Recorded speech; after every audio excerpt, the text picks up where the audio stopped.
네, 앞서 잠깐 예고해드린 대로 쿼터백 자산운용의 심현수 CIO와 함께 미국하고 우리 시장 특징들을 살펴보면서 투자 전략 짜보는 시간을 갖겠습니다. 어서 오십시오. 안녕하십니까? 3월부터 이제 저랑 뭐 한 달에 한 번 정도는 나오시니까요. 얘기를 제가 들을 때마다 미국 증시가 좀 많이 올라 있긴 하지만 사실 주식을 팔 때는 아니다라는 메시지를 좀 계속 주셨단 말이죠. 제가 그렇게 기억이 드는데 네. 그래서 조정이 나오면 매수의 기회로 삼아라라는 메시지를 주셨는데 네. 아직도 변화가 없으신가요? 그때보다 이제 더 올라 있잖아요. 매번 지금 신고가를 경신하면서 미국은 가고 있는데요. 네, 맞습니다. 조금 더 원론적인 관점에서 네네. 제가 좀 데이터를 오늘 준비를 시작을 해보겠는데요. 지금 미국 그리고 한국 모두 이제 연거푸 증시를 고점하고 있기 때문에 갱신하고 있기 때문에 이 고점이니까 한번 쉬었다 갈까, 좀 줄였다 갈까라는 생각이 드시게 마련입니다. 그래서 제가 이제 좀 차트를 준비했는데요. 네. 지난 50년간의 S&P 500 지수를 차트로 한번 그려본 건데요. 지금 차트에서 보시는 까만 점이 바로 증시의 신고점을 의미합니다. 여기서 두 가지 특징을 좀 발견을 할 수가 있는데, 먼저 이 증시 고점이 네. 붙어 다닌다는 겁니다. 네. 그리고 두 번째는 말하자면 이 증시 고점의 그룹 중에서 맨 마지막을 기가 막히게 잡아내기가 어렵다는 겁니다. 결국 증시 고점에서 주식을 팔거나 조정을 마냥 기다리는 전략이 성공할 확률은 매우 낮습니다. 혹시 앵커님 올해 S&P 500 지수가 몇 차례? 네, 몇 차례 모르실 것 같았는데. 네, 갱신했는지 혹시 네. 모르겠습니다. 10여 차례 이상인 것 같은데요. 네.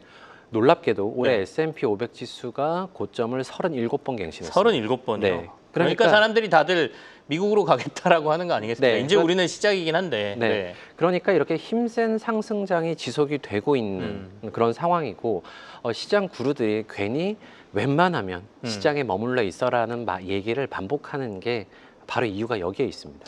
앞서 이제 그래프에서 그 말씀을 해주셨어요. 그러니까 고점이 나오면 한두 번에서 끝나고 조정이 나오는 게 아니라 네. 고점이 계속해서 나오다가 장기 조정이 조금 나오고 네. 다시 고점을 도전하고 이러는 거니까 네. 고점이 나온다 그래서 쉽사리 주식의 포지션을 정리하지 말아라 이런 메시지를 다시 한번 주신 거고요. 네. 근데 이제 가장 궁금한 건 그겁니다. 계속해서 이제 트럼프 행정부가 들어서고 난 다음부터 관세에 대한 충격 우려를 계속 했지 않습니까? 네네. 근데 아직 시장에 뚜렷하게 관세 충격은 나타나지 않고 맞습니다. 미국 경기도 올해는 어제 OECD 경제 성장 전망을 보니까 도리어 올해 성장률은 조금 올리고 네. 내년은 떨어뜨렸던데 네네. 그러니까 경제가 아직 나빠지는 징후가 별로 안 나온다는 얘기이기도 하거든요. 어떻게 맞습니다. 판단하고 계십니까? 일단은 시장이 지금 연준 어젯밤에도 파월 의장이 이 관세발 인플레이션 영향 자체가 향후 한 수개월간 제한적인 수준에서 그칠 거다라고 얘기를 했는데, 결국 우리가 주목하는 점은 시장이 이러한 연준의 의견에 동의하고 있는가에 초점을 좀 맞출 필요가 있습니다. 그렇기 때문에 이 금리 파생 시장에서 결정되는 이 미국의 기대 인플레이션을 계속해서 네. 거의 지금 몇 달째 여러분들께 설명을 해드리고 있는데, 말하자면 현재 금리 파생 시장에서는 향후 1년간의 물가 상승률은 3.3%까지 올라간 다음, 그 다음 13개월에서 24개월은 한 2.5, 25에서 36개월은 2.4%로 이 진정이 되는 경로를 반영을 하고 있습니다. 네. 그렇기 때문에 구조적인 물가 상승 그리고 불황이 동시에 나타나는 스태그플레이션이 현재 시장의 컨센서스가 전혀 아니라는 겁니다. 물론 시장이 어떤 탐욕에 빠져 있을 수도 있고 틀릴 수도 있습니다. 그렇지만 중요한 건 시장이 맞느냐 틀리냐를 자꾸 내가 판단하려고 하시는 것보다는 시장에서 가장 힘이 센 의견이 무엇인가에 귀를 기울이는 겁니다. 시장이 이제 스태그플레이션 걱정은 많이 사라져 있다라는 말씀이시고 네. 우리가 미리 판단해서 투자 전략을 수정하지 말고 네. 나오는 결과를 보고 좀 맞습니다. 후행적으로 가자 이런 말씀이시죠. 맞습니다. 아마 투자하고 계신 분들, 미국 증시에 투자하고 계신 분들은 지금 이득을 보고 수익을 내고 계신 분들이 많을 테니까 네네. 그 말씀이 맞는 것 같긴 합니다. 좀 기다리다가 시장 빠질 때 파는 게 도리어 나을 거다 이런 말씀이시고, 그렇다면 앞서 제가 이제 OECD 경제 성장 전망을 좀 얘기를 했는데 네네. 미국의 3분기, 4분기 경제 성장률이나 전반적인 경기는 네. 계속해서 좀 좋아지는 모양새가 나올까요? 맞습니다. 지난 8월 초까지만 해도 네. 이 로이터 컨센서스의 미국 3분기 경제 성장률이 1%였습니다. 그런데 지금 6주 정도가 지났는데 지금은 기존 1% 성장률이 1.5% 성장으로 상향 조정됐습니다.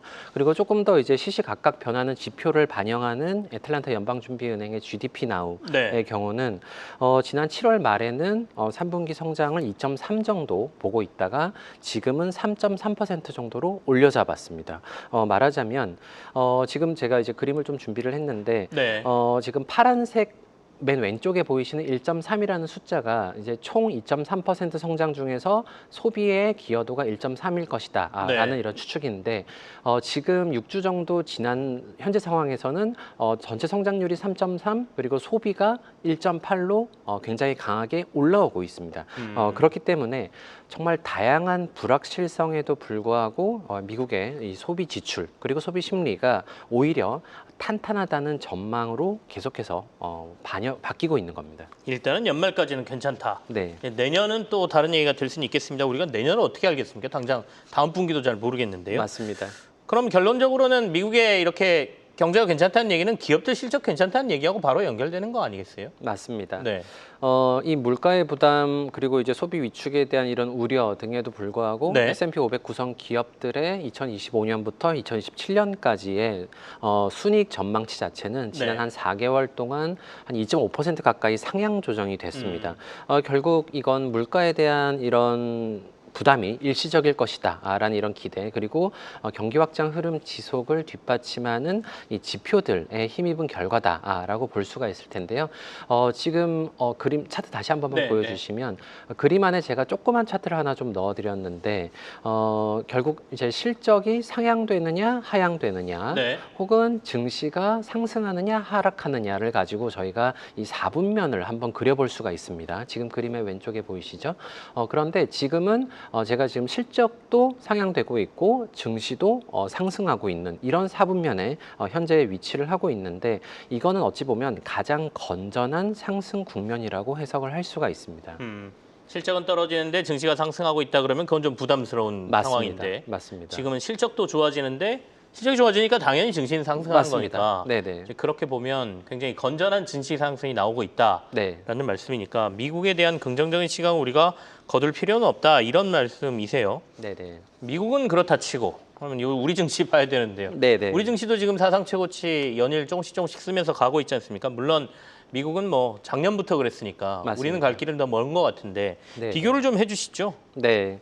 일단 성과 차트를 네. 그래도 오늘 한번 보고 가는 게 좋을 것 같습니다. 왜냐하면 이 한국 증시가 미국 증시보다 이렇게 잘했던 경우가 최근 한 15년간 한 2번 정도밖에 없었기 때문에 성과를 한번 보여드리고 싶은데요. 지금 어제까지 코스피 지수가 45% 가까이 상승을 했는데 네. 나스닥 지수가 18% 상승했습니다. 그러니까 그것만 해도 차이가 굉장히 크죠. 그런데 지금 코스피 USD라고 적혀 있는데 이제 미국에서 만일 원화로 바꿔서 이제 한국 증시에 투자한 투자자 기준으로는 원화까지 강세로 갔기 때문에 이 수익률이 54%가 돼버립니다. 네, 그러니까 외국인 투자자들 같은 경우에는 지금 45% 지수는 45%로 네. 갔지만 사실상 환율까지 감안하면 54% 정도의 수익을 낸 거다 이런 말씀이시네요. 맞습니다. 그럼 그래서- 미국 주식에 투자한 것보다 거의 2배 이상, 네. 2배가 뭡니까? 네. 3배네요, 3배. 네. 그래서 제가 이제 수급에 대한 말씀도 이제 이어서 드리긴 하겠지만 외국인 투자자들이 지금 왜 들어오고 있는가에 대해서 사실 우리는 생각보다 더 주의를 기울일 필요가 있는 시점입니다. 그러면 한국 증시는 상대적으로 미국보다는 지금 매력도가 미국도 좋지만 네네. 매력도가 조금 더 높은 상태다 이런 말씀으로 이해가 되고 네네. 그 안에 근거는 뭐 우리가 앞서 이전 방송에도 얘기했지만 정부의 밸류업 정책이라는 게 일단 첫 번째가 있을 거였고요. 네네. 그다음에 또 하나는 최근에 이제 미국이 금리 인하했으니까 네네. 기준금리 인하도 뭐 유동성이 우리로 들어올 가능성을 조금 더 높여주는 것 같고 네네. 경기가 조금 애매하긴 합니다. 우리 경기는 좋아지고 있다라고 보십니까? 시장은 좀 좋아지는 것에 베팅하는 것 같은데요. 네네. 경기에 대한 말씀도 네. 제가 다다음 질문에 이어서 조금 그림을 네네네. 좀 보여드리긴 할 텐데, 일단은 이런 전체적인 뭐 어떤 밸류업에 대한 기대감, 그다음에 이제 미국 금리 인하에 따른 달러 약세, 그리고 이제 신흥국 증시 강세, 그리고 이제 이런 경기의 상대 관점에서 국내 증시가 여전히 아주 긍정적이다라는 시각은 유지를 하고 있습니다. 그런데 이런 변화의 기회, 특히 상법 개정이나 배당소득 분리과세, 자사주 소각 의무화 같은 이런 제도 변화는 사실은 굉장히 드물게 오는 기회거든요. 네, 그렇죠. 그런데 저는 그렇기 때문에 이런 변화의 기회를 우리 개인 투자자 여러분들께서 정말 꽉 움켜쥐셨으면 놓치면 안 좋겠다라는 되는 시기다 이 말씀이시잖아요. 정말 네. 간절한 바람을 갖고 있습니다. 그럼에도 불구하고 네. 사실 속상하게도 이제 4월 이후 개인 투자자 계좌에서 외국인과 기관으로 넘어간 국내 주식이 25조 원입니다. 그러니까 사실은 2,300에서 3,000 가고 3,300 가고 3,500 가는 동안 줄창 개인 투자자 여러분들은 팔아버리고 계시고 네네. 지금 외국인 투자자들은 계속해서 사모으고 있다라는 거죠. 만일 증시가 3,500선 정도가 정말 한계였다, 이런 시나리오가 맞다면 개인 투자자 여러분들이 정리를 잘 하신 게 됩니다. 그렇지만 외국인 투자자들이 지금 9월에만 4월부터 9월까지 15조 원을 샀는데 사실은 9월 한 달, 지금 네. 20일 만에 7.6조 원 정도를 샀거든요. 그러니까 3,400포인트에서도 부담 없이 국내 증시에 외국인들이 돈을 쏟아붓고 있다. 이 이유에 대해서 우리는 잘 생각을 해봐야 됩니다. 결국 최종적으로 웃게 되는 것이 개인 투자자 여러분들보다 외국인이 될까봐 지금 사실은 좀 아쉬운 마음을 가지고 있습니다. 이게 참 몇 년간에 걸쳐서 수년간에 걸쳐서 우리 시장에 대한 불신감이 만들어내는 결과라고 보이는데요. 네네. 그걸 해소하기 위한 노력을 지금 하고 있는데 네네. 이게 아직도 시장에서는 확실한 믿음으로 가지는 못하고 있는 상황이어서 네네. 저도 개인적으로는 조금 안타까운 마음이 있습니다. 물론 제가 이제 국내 증시 위주로 방송을 하기 때문에 이런 말씀을 드리는 것도 있지만 아까 말씀하신 그 포인트에 저는 동감하거든요. 이런 기회가 네.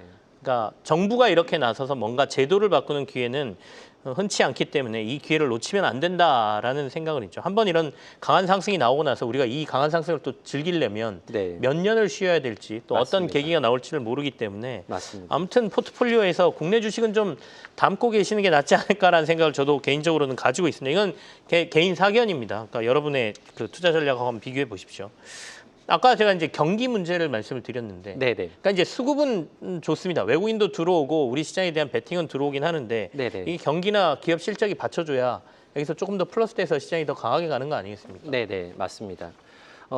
제가 이제 OECD가 네네. 집계한 경기 선행지수를 비교하는 차트를 좀 보여드리려고 하는데요. 사실 2023년 3월 한국 경기가 좀 저점이었는데 경기 확장 속도가 지금 보시는 것처럼 한국을 파란색으로 그려놨습니다. 네. 2023년 저점에서 올라오는 속도가 G20, 미국, 중국 대비해서 가장 가파릅니다. 네. 그러니까 물론 우리가 체감하는 경기와 이 시장의 전체, 경제의 전체 숫자는 당연히 이 괴리가 나타나기 쉬운데요. 지금 반도체, 변압, 전력 관련 등을 포함해서 사실 수출 경기 호조가 꽤나 지속될 가능성이 높고, 그리고 사실 증시가 상승하게 되면 소비 심리가 개선이 됩니다. 왜냐하면 네네. 자산 가치가 올라가기 때문에. 그리고 또 이제 확대 재정이 지금 조금 오래 계속해서 좀 진행이 되고 있죠. 그렇기 때문에 이런 전반적인 소비, 수출과 같은 다양한 부분에서 이 경기 확장을 뒷받침하는 숫자들이 확인되고 있습니다. 그렇기 때문에 이 코스피가 전에 보지 못한 수준이라고 진짜 섣불리 다 내다 파시지 말고 정말 밸류업 기대감이 존재하는 금융주라든지 지주사라든지 혹은 지금 업사이클에 계속해서 지금 접어들고 있는 반도체 섹터를 중심으로 우리 한국 증시에 대한 관심을 꼭 유지해 주실 것을 당부 말씀 좀 드리고 싶습니다. 반도체, 금융, 그리고 지주사, 이른바 금반지네요.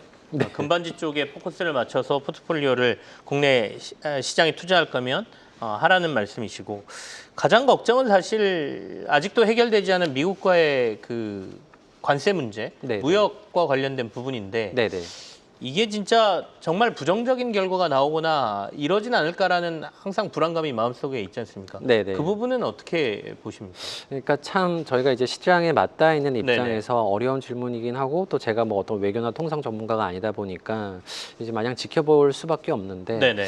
정말 이제 한미 간의 협상이 이 통상 협상이 정말 이제 파국으로 갈 가능성이 높다거나 우리의 어떤 수출 경기 환경이 아주 아주 좀 부정적으로 흐를 가능성이 높다라고 한다면 사실은 저는 외환 시장에서 먼저 반응을 할 거라고 생각을 합니다. 네네. 그만큼 어떤 이제 환율이 불안정해지고 국내에 이제 위험 네네. 스프레드가 확대되는 이런 우려가 있을 수가 있기 때문에 현 시점에서는 시장은 꽤나 안정적으로 흘러가고 있습니다. 그렇기 때문에 일단은 그렇다고 한다면 양측이 어떤 뭐 과도한 치킨 게임에 네네. 이르기보다는 사실은 어느 정도 절충선에서 만날 수 있지 않을까라는 희망을 가지고 좀 저희도 기다려보고 있습니다. 일단은 그 단초를 우리가 볼 수 있는 거는 환율 시장이 될 거다. 네. 그쪽이 많이 불안하다면 그런 걱정을 하겠지만 아직은 좀 안정적인 흐름인 것 같다. 이런 얘기까지 해주셨습니다. 쿼터백 자산운용의 심연수 CIO와 함께했습니다. 고맙습니다. 감사합니다.